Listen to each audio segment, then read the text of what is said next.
നല്ലൊരു പ്രഭാതം ദൈവം നൽകുന്നതിനായി നമുക്ക് സ്തോത്രം ചെയ്യാം.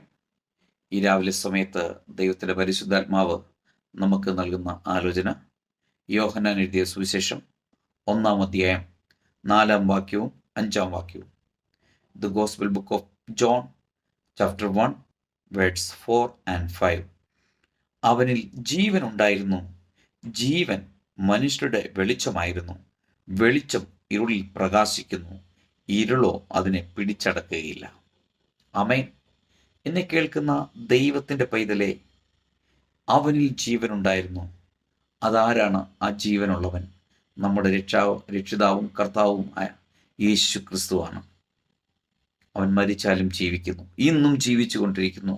പിതാവിൻ്റെ വലതുവശത്ത് നമുക്ക് വേണ്ടി പക്ഷപാതം ചെയ്തുകൊണ്ടിരിക്കുന്നു. നമ്മുടെ സകല ആവശ്യങ്ങളും സാധിക്കപ്പെടുവാൻ അവൻ വെളിച്ചമാണ്. ആ വെളിച്ചം ഇരുളിൽ പ്രകാശിക്കുന്നു. നമ്മുടെ അന്ധകാരത്തെ പ്രകാശിപ്പിക്കാൻ ശക്തനായവൻ യേശു മാത്രമാണ്. ഈ വചനം ധ്യാനിച്ച് നമുക്ക് പ്രാർത്ഥിക്കാം. ഈ വചനം പറയുന്നത് പോലെ നമുക്ക് വിടുതലുണ്ട്, നന്മയുണ്ട്, അനുഗ്രഹമുണ്ട്, സമാധാനമുണ്ട്. നല്ല കർത്താവെ, നന്ദിയോടെ സ്തുതിക്കുന്നു, സ്തോത്രം ചെയ്യുന്നു.